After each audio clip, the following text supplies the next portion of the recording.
খবর। রাজ্যে ভোটার তালিকায় বিশেষ নিবিড় সংশোধনীর কাজ আগামীকাল থেকে শুরু হচ্ছে। উত্তর 24 পরগনার সোদপুর এবং পূর্ব বর্ধমানে বিজেপির জোড়া মিছিলে শর্ত সাপেক্ষে অনুমতি কলকাতা হাইকোর্টের। প্রযুক্তি গবেষণা ও উদ্ভাবনের মাধ্যমে আগামী দিনে ভারত বিশ্বের সমস্যার সমাধানে নেতৃত্ব দেবে বলে লোকসভার অধ্যক্ষ ওম বিড়লা প্রত্যয় ব্যক্ত করেছেন। 49তম আন্তর্জাতিক কলকাতা বইমেলা আগামী 22শে জানুয়ারি থেকে শুরু হবে, চলবে 3রা ফেব্রুয়ারি পর্যন্ত। রাজ্য সরকার জাতীয় স্তোত্র বন্দে মাতরমের 150 বছর উদযাপনে বিশেষ কর্মসূচি হাতে নিয়েছে। আগরতলায় রঞ্জি ট্রফি ক্রিকেট ম্যাচে ত্রিপুরা বাংলার বিরুদ্ধে প্রথম ইনিংসে 7 উইকেটে 273 রান করেছে। আসছে বিস্তারিত খবরে। রাজ্যে ভোটার তালিকায় বিশেষ নিবিড় সংশোধনীর কাজ শুরু হচ্ছে আগামীকাল। 1 মাস ব্যাপী এই কর্মসূচিতে বুথ লেভেল আধিকারিকরা প্রত্যেক নাগরিকের বাড়ি বাড়ি গিয়ে এনিউমারেশন ফর্ম দেবেন এবং পূরণের পর তা সংগ্রহ করবেন। এই প্রক্রিয়া চলবে 4 ডিসেম্বর পর্যন্ত। আজই বিএলওরা এনিউমারেশন ফর্ম সংগ্রহ করেছেন। এদিকে ফর্ম বিতরণের পর্ব শুরু হওয়ার আগে আজ বিকেলে রাজ্যের মুখ্য নির্বাচনী আধিকারিক সব জেলাশাসক তথা জেলা নির্বাচনী আধিকারিকের সঙ্গে বৈঠক করেন। এই পর্ব যাতে নির্বিঘ্নে সম্পন্ন হয় সেজন্য সব রকম ব্যবস্থা গ্রহণের নির্দেশ দেওয়া হয়েছে। বিএলওদের নিরাপত্তা নিশ্চিত করতেও জেলাগুলিকে নির্দেশ দিয়েছে মুখ্য নির্বাচনী আধিকারিকের দপ্তর। এদিকে এসআইআর এর সময় কোনো বৈধ ভোটারের নাম যাতে বাদ না পড়ে সেই দাবিতে অল ইন্ডিয়া ইমাম অ্যাসোসিয়েশনের সভাপতি মোহাম্মদ বাকিবিল্লাহ মোল্লার নেতৃত্বে এক প্রতিনিধি দল আজ রাজ্যের মুখ্য নির্বাচনী আধিকারিক মনোজ কুমার আগরওয়ালের সঙ্গে দেখা করে। অন্যদিকে রাজ্যের প্রতিটি জেলায় কংগ্রেসের তরফে এসআইআর হেল্প ডেস্ক চালু করা হচ্ছে বলে দলের তরফে জানানো হয়েছে। পশ্চিমবঙ্গে ভোটার তালিকার বিশেষ নিবিড় সংশোধনীর সময় নথিপত্র যাতে সঠিকভাবে যাচাই ও পর্যালোচনা করা হয় তার জন্য বিজেপি নির্বাচন কমিশনকে অনুরোধ করেছে। নতুন দিল্লিতে আজ অমিত মালবিয়ার নেতৃত্বে বিজেপির এক প্রতিনিধি দল নির্বাচন কমিশনের আধিকারিকদের সঙ্গে দেখা করে এই দাবি জানান।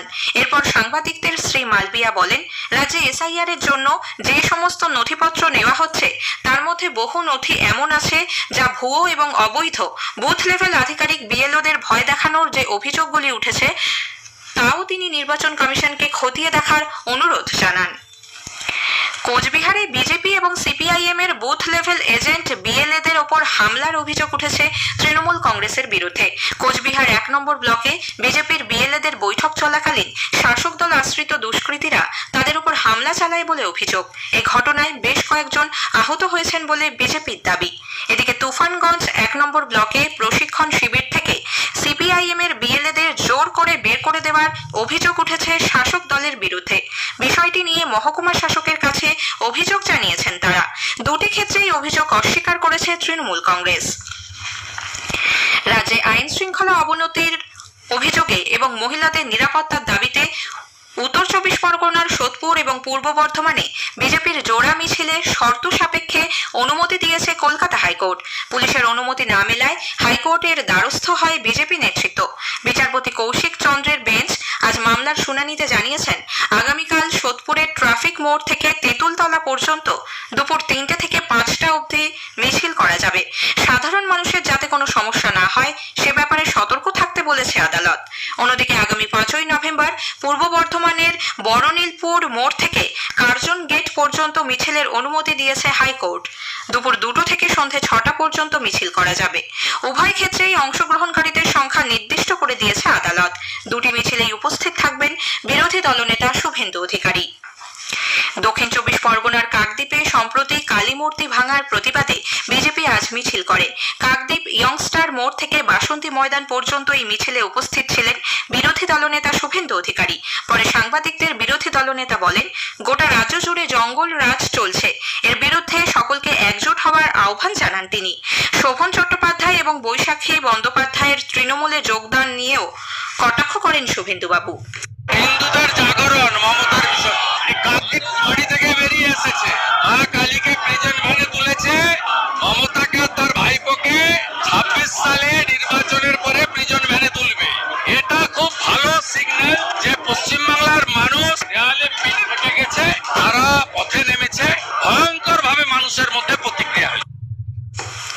প্রযুক্তি গবেষণা ও দিনে ভারত বিশ্বের সমস্যা সমাধানে নেতৃত্ব দেবে বলে লোকসভার অধ্যক্ষ ওম বিড়লা প্রত্যয় ব্যক্ত করেছেন।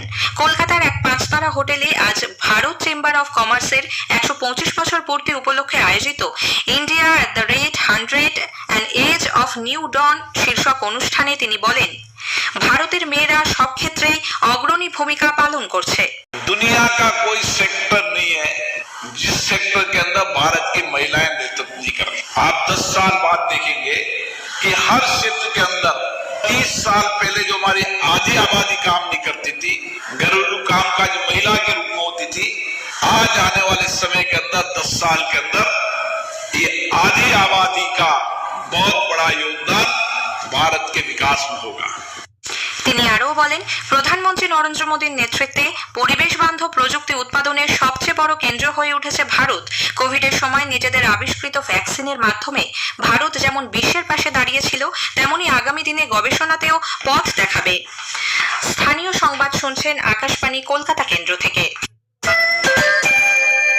49তম আন্তর্জাতিক কলকাতা বইমেলা শুরু হবে আগামী বছরের 22শে জানুয়ারি।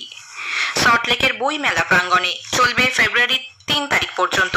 এবারের ফোকাল থিম কান্ট্রি আর্জেন্টিনা।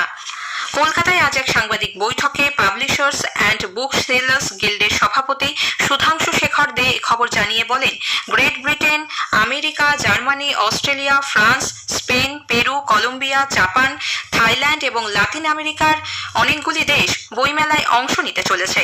বইমেলার পরিসর না বাড়ায় খুব অল্প সংখ্যক নতুন প্রকাশনাকেই এবার স্টল করার সুযোগ দেওয়া হবে। সংগঠনের সম্পাদক ত্রিদীপ চট্টোপাধ্যায় বলেন, 2027 সালে কলকাতা বইমেলার সুবর্ণ জয়ন্তী উপলক্ষে 1976 থেকে 1996 পর্যন্ত ময়দানে আয়োজিত বইমেলার দুর্লভ আলোকচিত্রের একটি প্রতিযোগিতার আয়োজন করা হচ্ছে। আগামী 2027 আন্তর্জাতিক কলকাতা বইমেলার সুবর্ণ জয়ন্তী হবে। এই উপলক্ষে যেসব আলোকচিত্রী 1976 সাল থেকে 1996 সাল অবধি ময়দানে আয়োজিত বইমেলার দুর্লভ সব ছবি তুলেছেন, তাদের আলোকচিত্রের একটি প্রতিযোগিতা ও প্রদর্শনী করতে এইসব দুর্লভ ও স্মৃতি বিজড়িত ফটোর মধ্যে সেরা 10টিকে আমরা যথাযোগ্য মূল্যে পুরস্কৃত করব। 2026 বইমেলার প্রেস কর্নারে তাদের পাঠানো সব ছবি মনোনয়ন সাপেক্ষে প্রদর্শিত হবে। রাজ্য সরকার বঙ্কিমচন্দ্র চট্টোপাধ্যায় রচিত জাতীয় স্তোত্র বন্দে মাতরমের 150 বছর উদযাপনে বিশেষ কর্মসূচি হাতে নিয়েছে। নবান্নে আজ মুখ্যমন্ত্রী মমতা ব্যানার্জির পৌরোহিত্যে রাজ্য মন্ত্রিসভার বৈঠকে এই সংক্রান্ত একটি প্রস্তাব গৃহীত হয়। মন্ত্রিসভার সদস্য চন্দ্রিমা ভট্টাচার্য জানান, এ ব্যাপারে লীনা গঙ্গোপাধ্যায়ের নেতৃত্বে 16 সদস্যের একটি কমিটি গঠন করা হয়েছে। আগরতলায় 4 দিনের রঞ্জি ট্রফি ক্রিকেট ম্যাচের আজ তৃতীয় দিনে বাংলার বিরুদ্ধে ত্রিপুরা প্রথম ইনিংসে 7 উইকেটে 273 রান করেছে। হনুমা বিহারী 121 এবং মণিশঙ্কর মুরা সিং 42 রানে অপরাজিত আছেন।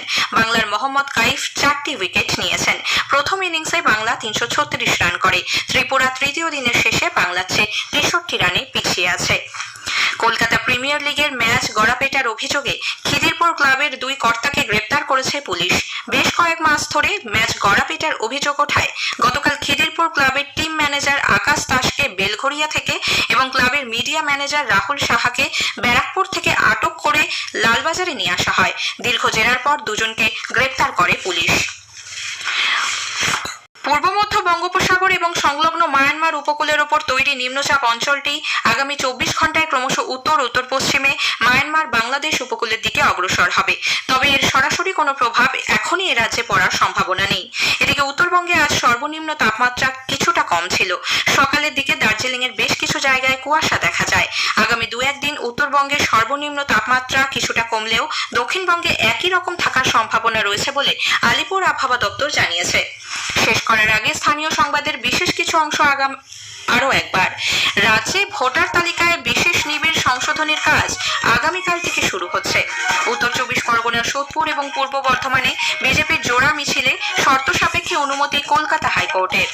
স্থানীয় সংবাদ শেষ হলো, এরপর খেলার খবর 8টা বেজে 10 মিনিটে।